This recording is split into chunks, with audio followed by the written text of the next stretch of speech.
My name is Tin Ho, and I am the District Attorney for Sacramento County. I want to welcome everybody here. I also want to acknowledge a few additional people as well. I want to acknowledge our Chief of Police here in Sacramento, Chief Lester. Also, Assistant Sheriff Leandra Marquez from the Sheriff's Office, and the Assistant Special Agent in charge of the FBI Field Office here in Sacramento. So welcome for coming here today. You know, someone once said that justice delayed is justice denied. Well, today's message is justice delivered is justice nonetheless. We are gathered here today to announce the arrests and the prosecution of a sexual predator that terrorized our community starting in 2010. This individual, Kebay Cummings, was recently apprehended in New York City through the collaboration of the agencies that are involved here today. So with that, I would like to turn the proceedings over to Sacramento Police Chief Kathy Lester. Thank you, District Attorney Ho. So I want to just thank everyone for joining us at this morning's press conference. First and foremost, my heart goes out to the victims of these heinous crimes. I hope that this arrest brings some closure to those victims and makes our community a little safer by taking a predator off the streets. This arrest shows that the men and women of our department and our partner law enforcement agencies will work tirelessly to bring justice to victims. We are here to share the diligent work done by agencies involved, but more importantly, to inform our community of this significant arrest. I will briefly discuss the two cases that occurred in the city of Sacramento and what helped lead us to the arrest of Kebay Cummings. In February of 2010, an unknown man grabbed the victim from behind while she was walking home near the area of Franklin Boulevard and Calvine Road. He put her in a headlock and strangled her. He then pulled her into some bushes where he continued to strangle and sexually assault her. Once the assault was completed, the suspect fled the scene. Also, a second suspect, unknown at this time, fled with the victim's purse. The victim made it home where she called and reported the crimes to police. Then, just a month later, in March of 2010, another victim was also walking home near the 2700 block of Florin Road when she was grabbed from behind and strangled in a headlock fashion. The suspect dragged her into a parking lot and then behind a building. There, the suspect continued to sexually assault her while she was unconscious, and then he fled. After the assault, the victim hailed a police officer and reported the incident. In both cases, evidentiary exams were completed, and DNA samples were collected and entered into the CODIS system, which stands for the Combined DNA Index System. At that time, there were no hits in this system, and the case went cold. However, we have now found that the DNA samples collected from each of these cases, as well as a case from the Sacramento Sheriff's Office, are from the same person. So while the case remained unsolved for years, beginning in 2019, the cases were reviewed and follow-up was conducted by our Sacramento Police Department cold case detectives, our Sexual Assault and Child Abuse Unit, and the Sacramento District Attorney's Office. Biological evidence was used to develop a specialized DNA profile intended for investigative genetic genealogy. The DNA profile led to the identification of a suspect. After extensive follow-up, investigators were able to identify that suspect as Kebay Cummings. The Sacramento Police Department's Career Criminal Apprehension Team led the effort to locate Mr. Cummings, as his whereabouts had been previously unknown for several years. Through their hard work, they were able to locate him in New York. I would like to recognize the many agencies involved in this case. Through a combined effort, the Sacramento Police Department, the Sacramento Sheriff's Office, the Sacramento County District Attorney's Office, the NYPD, and the Sacramento and New York FBI field offices worked together to safely apprehend Cummings. This past Friday, Sacramento police detectives brought Cummings back to Sacramento, where he was booked into the Sacramento County Jail for multiple sexual assault charges. Before I turn this over to Assistant Sheriff Marquez, I just want to share that we do have an open tip line. If anyone has information related to these cases or additional victims, we are asking that you contact us. The number to the tip line is 916-808-1773. Thank you.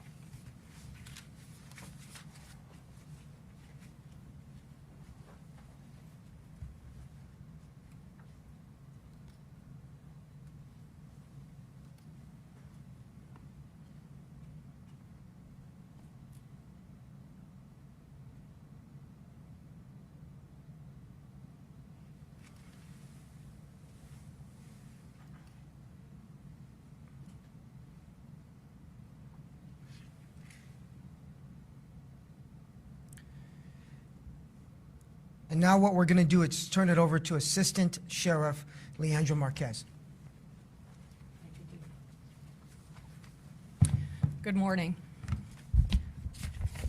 On September 19th, 2013, at about 4:22 in the morning at Watt Avenue and Auburn Boulevard, an unknown assailant grabbed a victim from behind and pointed a stun gun at her, threatening her life, and forced her to walk into a dark area. The suspect violently sexually assaulted the victim, and afterward she was able to seek help from a nearby business. The victim submitted to DNA, and all leads were exhausted at that time, and the case went cold. November of 2021, a sheriff's detective that was investigating cold case sexual assault reports for our department requested additional testing of evidence from this particular case. On June 10th, 2022, a full DNA profile was developed from this additional testing.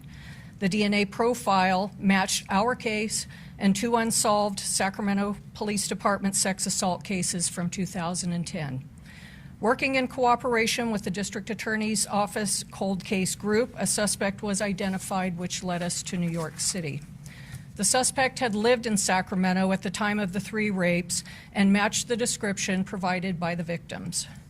Working with our regional partners, the suspect was confirmed through further investigative techniques and arrested in New York City. On behalf of Sheriff Jim Cooper, I'd like to say thank you to our regional partners as they continue to tirelessly pursue individuals who prey upon and victimize our community. Thank you.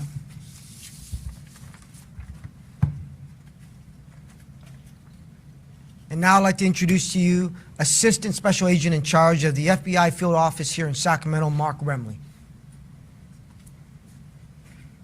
Thank you, DA. Appreciate it. As the DA said, my name is Mark Remley. I'm an Assistant Special Agent in charge with the FBI here in Sacramento. I oversee our violent and organized crime programs. This case is a great example of why all law enforcement agencies here today must be willing to work together towards a common goal of protecting our communities and helping victims. For all of us, the amount of time that has passed from the initial offense and the time invested to solve the crime doesn't matter. Our commitment to seeking justice for the victims of these crimes is our top priority and the focus of everything we do. In this case, the FBI Sacramento Field Office was contacted by the Sacramento District Attorney's Office with a request to support their efforts to identify an unknown suspect at that time who has since been identified as Cabay Cummings, following their initial investigative genetic genealogy analysis. The FBI commonly aids our law enforcement partners with their efforts to create new leads using investigative genetic genealogy and to follow those leads by leveraging the FBI's network of field offices throughout the country and the world. In this case, multiple field offices assisted with leads generated through the Sacramento and Sacramento County Sheriff's Departments, Sacramento Police Departments and DA's office genetic genealogy analysis. Ultimately, a direct comparison of DNA from the case to the presumed suspect led to the suspect's arrest in New York. We must thank the FBI New York Field Office for assisting with the identification and arrest of Cummings so he can face prosecution in Sacramento County Superior Court. We sincerely thank the Sacramento District Attorney's Office for their trust and partnership to ensure the result that we are all here to announce today. We also thank the Sacramento Police Department and the Sacramento Sheriff's Department for their continued partnership and collaboration to solve these cold cases.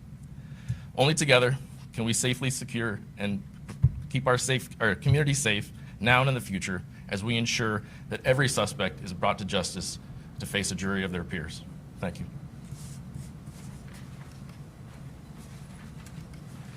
So tomorrow afternoon, Cabay Cummings will be arraigned in Sacramento Superior Court on charges of forcible rape, forcible oral copulation, sodomy, penetration, and kidnapping to commit rape. with those particular charges, he faces a maximum period of incarceration in prison of over 180 years to life. This would not have been possible but for the collaboration of a number of agencies and groups. I also want to recognize the Sacramento District Attorney's Office Cold Case Science and Technology Unit. They worked extensively with our other partners, including the Sheriff's Office, Sheriff Jim Cooper, Chief Lester, the Police Department, and our friends in the FBI, both here in Sacramento and the field office in New York, in order to bring Mr. Cummings to justice. At the end of the day, it is always about the victims and the voices of victims that must be heard. And at the end of the day, justice delivered is justice nonetheless. With that, I would like to bring up the other partners here and open it up for questions. Yes. First of all, thank you for holding this press conference and getting some information out there. What single event made you zero in on this suspect? And the question a lot of people have is, why did it take 13 years to track him down? Well, first of all, it was through the tireless efforts of all the agencies involved up here today that brought him to justice. But really what it is, and it's a testament to DNA evidence. And recently, several years ago, this office and the members of the Cold Case Science and Technology Unit really honed the new technique of investigative genealogy in order to identify whether it was the Golden State Killer, which is a technique that has been used across the country in order to bring predators to justice. But it was through the tireless efforts of the agencies up here that allowed us to bring him to justice. Any other questions? Can you spell the suspect's name, please, first name?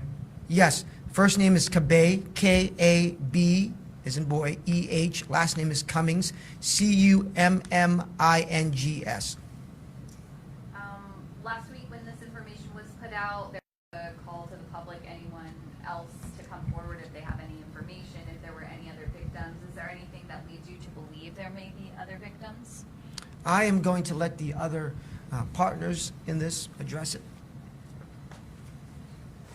Well, currently, we don't have any that are identified at this point. However, we're vetting our tip line. Tips come in constantly, and it takes a lot of people power to investigate all of this. So I can't say as of today's date, it's been a very short period of time since his arrest. And what do we know about his time in Sacramento? It sounds like he was working with children. Any concerns there? Is that something that's being looked into? I'm sure that will be part of the prosecutor's case, so I want to be careful to speak on it. He was employed by the city of Sacramento as well as other employers during this time, but we don't have any information to believe these cases are related to that employment. You mentioned the Golden State Killer. In that case, an Ancestry.com type service linked to DNA evidence. Any indication that Cummings took a similar service or any family members that helped trace that DNA in the case?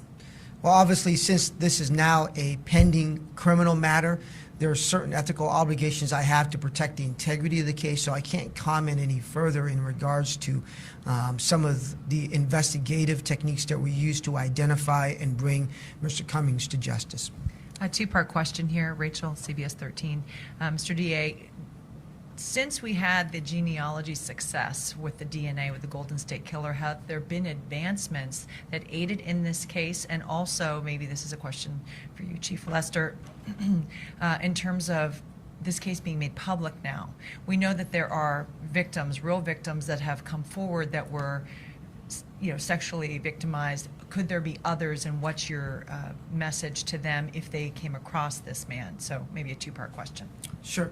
In regards to genetic genealogy, investigative genetic genealogy, this is a valid technique that we've used in this office to not only find individuals who've committed crimes, but also exonerate people who were falsely accused as well. And it's a technique that continues to be used across the country by many different other agencies. To the tune of now we've solved over 200 cases across the country in terms of cold cases, whether they be homicides, whether they be sexual assaults, whether they be child predators. So it's a technique that we continue to refine and use throughout the country, and that we have very stringent protocols. But I'm going to turn this over to Chief Lester to answer the second part. For the second part of your question, right now we don't know of any additional victims. However, we are broadcasting his picture, his information, and that's why we've really opened the tip line. I can only imagine how difficult it is for someone to be victimized in this manner and then also to have to come forward. So we're hoping that by sharing what we know, sharing that he's in custody, that if there are additional victims or if anyone has information about these crimes, they will contact us. And I can assure you that we will follow up and make sure that, that those tips are investigated just as thoroughly. Thank you. Yes. Zach Wood, Fox 40.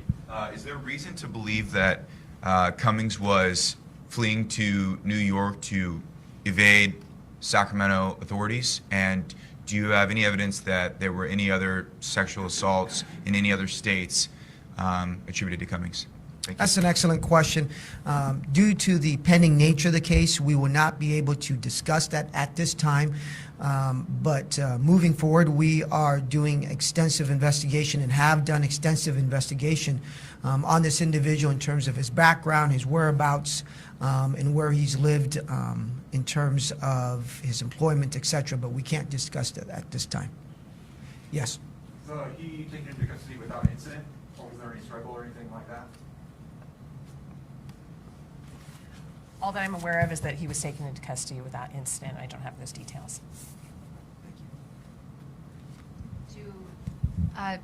Do you know at what time he moved from Sacramento, and do you believe he moved straight from Sacramento to New York City? We know that his whereabouts were unknown for quite a while, and that's why our career criminal apprehension team sought the suspect through a variety of investigative techniques. They did locate him in New York. What happened between Sacramento and New York will have to be determined for the case. Were any of the victims minors at the time of the crime? I think when it comes to the facts of the case. Ours was not. Nor is ours. I think there was another question over here. Was there one? Without any further questions, in a few minutes, we will be able to show you a photograph of his booking photo and the information regarding the tip line. So that'll be up on the screen in a moment for you as well. But with that, thank you so much for coming. Again, he will be arraigned specifically tomorrow afternoon in the jail courts facing those charges. Thank you so much. Thank you.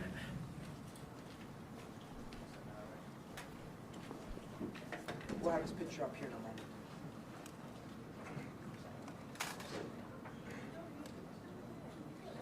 We're also going to share our media officer will share his information and the information on the tip line as well.